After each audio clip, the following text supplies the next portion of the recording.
Hello everyone, welcome back to Sangharsh IQ। कैसे हैं आप सब लोग? आई होप आप सबकी तैयारी बहुत अच्छी चल रही होगी। आज हम फिर से आपके लिए लेके आए हैं Sunday special weekly current affairs, जिसके अंदर हम पूरे हफ्ते के करंट अफेयर्स की बात करते हैं। तो देखो, लाइफ में अप्स एंड डाउन्स चलते रहने हैं। आप सबको पता है लाइफ का ग्राफ ना ही सिर्फ ऊपर को शूट करता है, ना ही सिर्फ नीचे को। वो अप्स एंड डाउन्स चलते रहते हैं। कई दिन ऐसे होते हैं कि पढ़ाई इतनी अच्छी होती है, और कोई कोई दिन तो ऐसा होता है कि जैसे पढ़ाई का नामो निशान नहीं होता उन दिनों में। तो आपको याद रखना है कि कुछ दिन आपकी लाइफ में ऐसे आते हैं जिन दिनों में आपने सिर्फ सर्वाइव करना होता है। उन दिनों पे कुछ काम नहीं होता, उन दिनों की कोई प्रोडक्टिविटी नहीं होती। वो दिन सिर्फ सर्वाइवल के लिए होता है। आपको सिर्फ सर्वाइव करना है उन दिनों में, और ये याद रखना है कि बेटर डेज आ रहे हैं। उन दिनों में प्रे करनी है कि सब अच्छा हो जाएगा, सब्र रखना है, सब अच्छा हो ही जाता है। बेटर डेज आएंगे, आपकी पढ़ाई भी बहुत अच्छी होगी और आपको आपकी मंजिल भी ज़रूर मिलेगी। बस अपनी मेहनत नहीं छोड़नी है, अपनी लगन नहीं छोड़नी है, और अपना सब्र बिल्कुल ही नहीं छोड़ना है। ये तीनों चीज़ें ही आपको आपकी मंजिल की तरफ लेके जाएंगी। तो चलो, बिना टाइम वेस्ट करें हम वीडियो स्टार्ट करते हैं। उससे पहले एक छोटी सी रिक्वेस्ट है कि चैनल को सब्सक्राइब ज़रूर करें, वीडियो को लाइक और शेयर करें। हमें भी थोड़ी सी मोटिवेशन आती है आप लोगों के लिए वीडियो बनाने के लिए।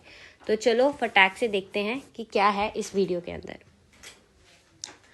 तो सबसे पहले हमने स्लाइड में देखा, स्टार्टिंग स्लाइड में देखा कि ये रही स्टार्टिंग स्लाइड में हमने देखा कि जो चुनावी बॉन्ड्स, इलेक्टोरल बॉन्ड्स हैं, उन्हें जो है अनकॉन्स्टिट्यूशनल डिक्लेयर कर दिया है सुप्रीम कोर्ट ने। तो अब पॉलिटिकल पार्टीज को पैसा कहाँ से मिलेगा, ये सारी डिस्कशन हम देखने वाले हैं। तो सबसे पहले देखते हैं कि चुनावी बॉन्ड्स यानी कि इलेक्टोरल बॉन्ड्स होते क्या हैं। तो इलेक्टोरल बॉन्ड्स एक तरह की एनोनिमस डोनेशंस हैं जो कि पॉलिटिकल पार्टीज को करी जाती हैं। ये 2017 के अंदर इंट्रोड्यूस हुई थी। ये जो स्कीम है ये इंडिविजुअल्स को और काफ़ी सारी एंटिटीज़ को, ऑर्गेनाइजेशन, एसोसिएशन, इन सबको अलाउ करती है कि आप परचेज कर लो इलेक्टोरल बॉन्ड्स SBI से। एक बैंक है, ये ही पर्टिकुलर बैंक से जो है आप परचेज कर सकते हो। तो SBI से परचेज कर सकते हो। इनकी डिनोमिनेशन क्या हो सकती है? 1000, 10,000, 1 लाख, 10 लाख, 1 करोड़। और फिर आप किसी भी पॉलिटिकल पार्टी जो कि रजिस्टर्ड है, और एक दो और क्वालिफिकेशंस उनको पूरी करनी पड़ती हैं, अभी हम देखेंगे, उनको आप ये जो है दे सकते हो। तो देखो, इसमें क्या है कि कोई भी इंडिविजुअल, कोई भी एंटिटी इलेक्टोरल बॉन्ड्स परचेज करेगी, SBI के पास जाएगी, वहाँ से परचेज करेगी। 1000, 10,000, 1 लाख, 10 लाख, 1 करोड़ की इनकी डिनोमिनेशन रहती है, और किसी भी रजिस्टर्ड पॉलिटिकल पार्टी को ये डोनेट किए जा सकते हैं। यहाँ पे जो डोनर है, जो बंदा ये डोनेट कर रहा है, उसका नाम कॉन्फिडेंशियल, मतलब कि गुप्त रखा जाता है। नहीं बताया जाता है कि ये पैसा किसकी तरफ से आया है। दूसरी बात, ये जो बॉन्ड्स हैं आपको 15 कैलेंडर डेज के बीच में ही जो है एनकैश कराने पड़ते हैं, और ये उन्हीं 15 दिनों के लिए वैलिड होते हैं। अगर आपने एनकैश करा लिए तो आपको पैसा मिल जाएगा, अदरवाइज ये जो है ख़त्म हो जाते हैं। नेक्स्ट, सिर्फ वही पॉलिटिकल पार्टीज जिनको 1% वोट मिले हैं लास्ट जनरल इलेक्शंस में, हाउस ऑफ पीपल, लोकसभा या लेजिस्लेटिव असेंबली के, वही एलिजिबल होती हैं इलेक्टोरल बॉन्ड्स के लिए। तो एक क्या हो गई, एक तो उसे रजिस्टर्ड होना पड़ेगा, दूसरा एटलीस्ट 1% वोट जो है उन्हें मिलने चाहिए, या तो हाउस ऑफ पीपल, लोकसभा, या फिर लेजिस्लेटिव असेंबली यानी कि विधानसभा की इलेक्शंस के अंदर। तो अब ये देखते हैं कि सुप्रीम कोर्ट ने इन बॉन्ड्स को अनकॉन्स्टिट्यूशनल क्यों डिक्लेयर किया है। देखो, सबसे पहली बात है कि ये जो हमारा राइट टू इन्फॉर्मेशन है उसे वायलेट कर रहे हैं। तो जो ये स्कीम है वो बिल्कुल हाइड कर देती है source of funding political party से, जो भी लोगों को बिल्कुल नहीं पता चलता, जबकि जो राइट टू इन्फॉर्मेशन है वो हमारा फंडामेंटल राइट है। ये स्कीम ये भी अनेबल करती है कि एक तरह से देखो, अब हमें तो नहीं पता कौन पैसा दे रहा है, कैसा पैसा दे रहा है, तो ये ब्लैक मनी, फॉरेन फंडिंग या कॉर्पोरेट इन्फ्लुएंस, बहुत सारी बड़ी बड़ी कॉर्पोरेशंस, कंपनीज इन्फ्लुएंस कर रही हैं पॉलिटिक्स को, और ये सब कुछ इस स्कीम की वजह से हो रहा है। और यहाँ पे देखो, लार्जर पब्लिक का इंटरेस्ट हैम्पर होगा, sovereignty of the nation hamper होगी। कई बार फॉरेन से फंडिंग आ रही है, काला पैसा आ रहा है, या कॉर्पोरेट इन्फ्लुएंस है, तो ऑब्वियसली जो लोग आपको फंड कर रहे हैं आपको उनके अकॉर्डिंग ही काम करना पड़ेगा। ज़्यादातर यही सोच रहती है, और ऑब्वियसली अगर वो आपको पैसा देंगे तो वो हुक्म भी चलाएंगे आपके ऊपर। तो इन चीज़ों को कंट्रोल करने के लिए इस स्कीम को जो है अनकॉन्स्टिट्यूशनल डिक्लेयर किया गया है।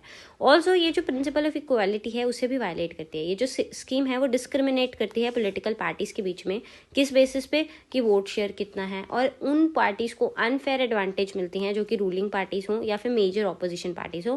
बाकी जो छोटी और रीजनल पार्टीज हैं उनको तो बिल्कुल ही नज़रअंदाज यहाँ पे करा गया। अब खुद देखो, एक तो वो ऑलरेडी बड़ी पार्टी है, ऊपर से हम फंडिंग भी सिर्फ उन्हें ही प्रोवाइड कर, करें। देखो इसके पीछे एक सही रीज़न ये भी है कि सीरियस पार्टीज़ को फंडिंग मिलनी चाहिए, बट कई छोटी पार्टीज़ ऐसी हैं जिनके अंदर बहुत पोटेंशियल है, बट ऑब्वियसली उन्हें प्रॉपर फंडिंग नहीं मिल रही है, प्रॉपर प्लेटफॉर्म नहीं मिल रहा है ग्रो करने के लिए। तो अगर उन्हें भी ये सब मिले तो मे भी हो सकता है वो भी कल को एक बड़ी पार्टी के रूप में हमारे सामने आ सकती है। तो ये सारी चीज़ों को मद्देनज़र रखते हुए सुप्रीम कोर्ट ने इसे अनकॉन्स्टिट्यूशनल डिक्लेयर कर दिया।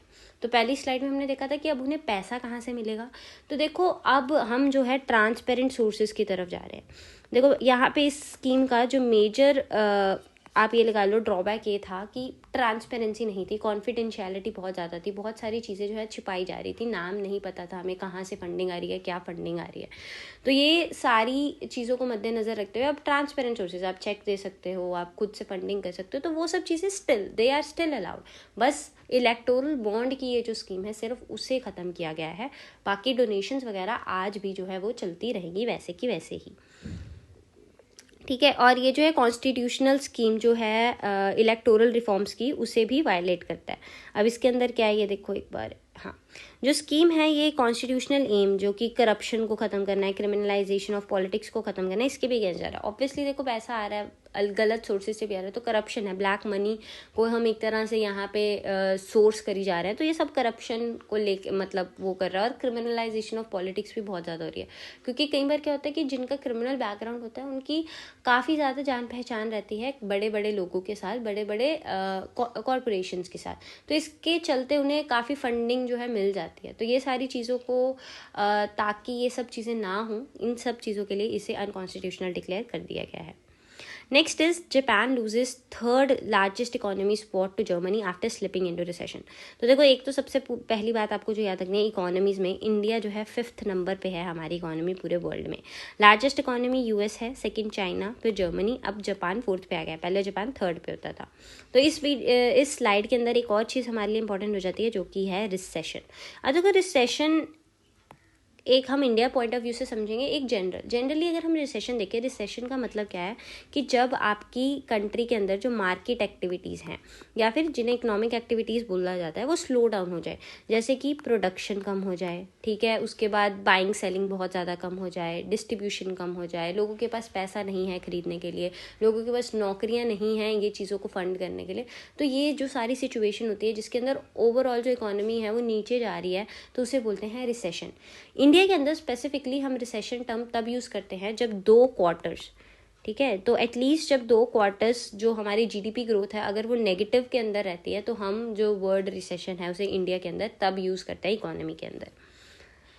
नेक्स्ट स्लाइड है स्पोर्ट्स मिनिस्टर जो अनुराग ठाकुर हैं, उन्होंने पास कर दिया है टॉर्च बुडापेस्ट को, जो कि होस्ट करेगी 45th चेस ओलंपियाड 2024 में। तो यहाँ पे आपको ये याद रखना है कि इंडिया ने 44th चेस ओलंपियाड जो है हेल्ड किया था वहाँ पे चेन्नई में 2022 में हुआ था। और यहाँ पे कॉम्पिटिटिव स्पिरिट, ग्लोबल अपील, ठीक है, यहाँ पे 2500 प्लेयर्स थे, 7000 पार्टिसिपेंट्स थे पूरे वर्ल्ड से।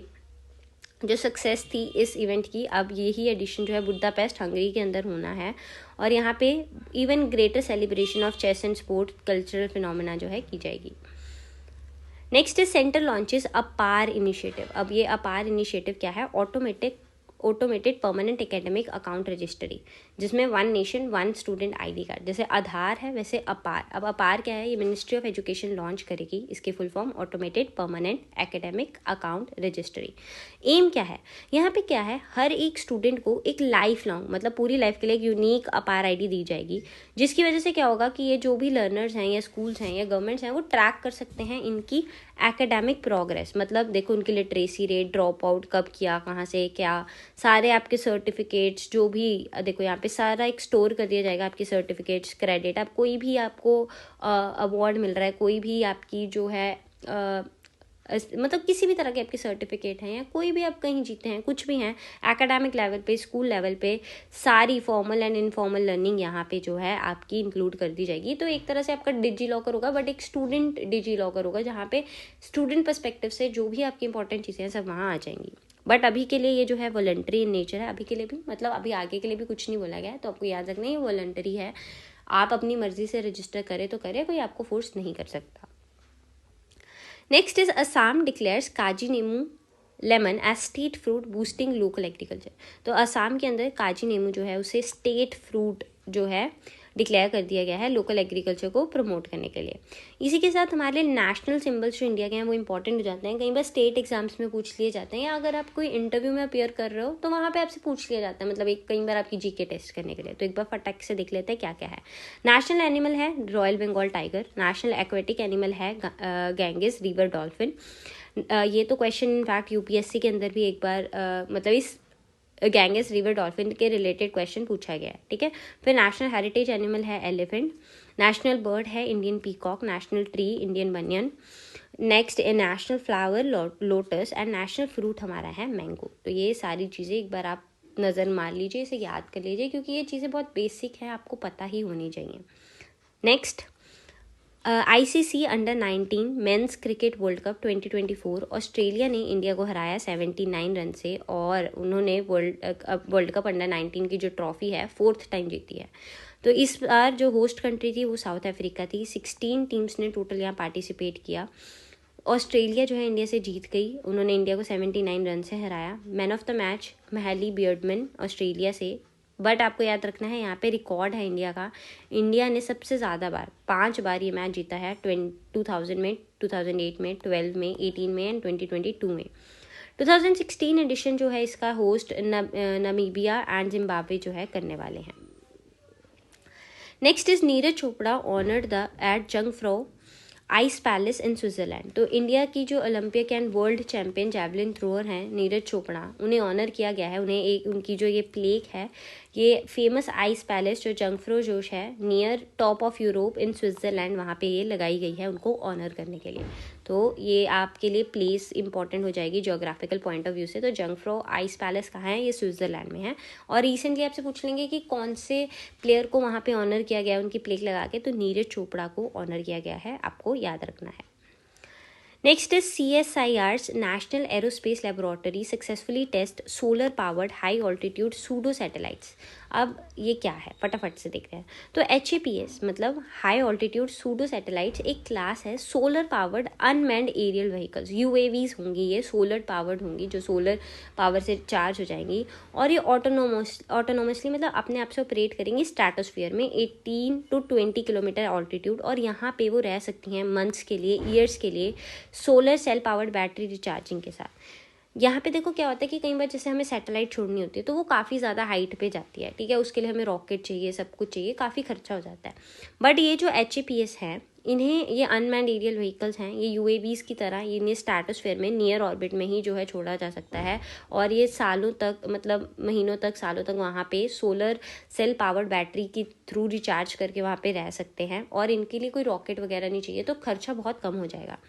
ये जो प्लेटफॉर्म्स हैं ये पोटेंशियल होल्ड करते हैं बॉर्डर सर्वेलेंस के लिए, डिजास्टर रिस्पांस के लिए, कम्युनिकेशन नेटवर्क के लिए, रिस्टोरेशन, ये सब चीज़ें ये जो है कर सकते हैं।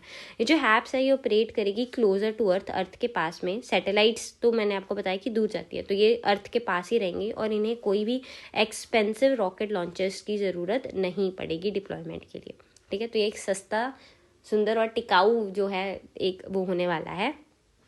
और ये नियर अर्थ, आपको ये याद रखना, स्ट्रेटोस्फेयर के अंदर ये नियर अर्थ ऑर्बिट में ही रहने वाली हैं, और ये सारे काम ये कर सकती है, ठीक है। इनकी फुल फॉर्म आपके लिए इंपॉर्टेंट हो जाएगी, और अनमैन्ड एरियल व्हीकल्स हैं, ये आपको याद रखना है।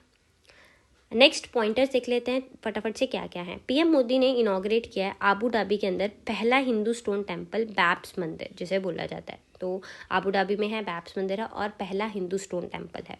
नेक्स्ट जो नोएडा है उसे रिकग्नाइज किया है गया है water warrior city at the world water awards 2023-24। तो वाटर वॉरियर सिटी नोएडा को जो है डिक्लेयर किया गया है, अवार्ड दिया गया है। नेक्स्ट त्रिनिदाद एंड टोबागो जो है उन्हें नेशनल इमरजेंसी वहाँ पे डिक्लेयर करी गई है आफ्टर ऑफशोर ऑयल स्पिल। तो आपसे जैसे क्वेश्चंस पूछ लेते हैं रिसेंटली कौन सी कंट्रीज़ के अंदर जो है नेशनल इमरजेंसी डिक्लेयर करी गई, या रीज़न क्या है ऑफशोर ऑयल स्पिल के कारण, तो त्रिनिदाद और टोबागो के अंदर।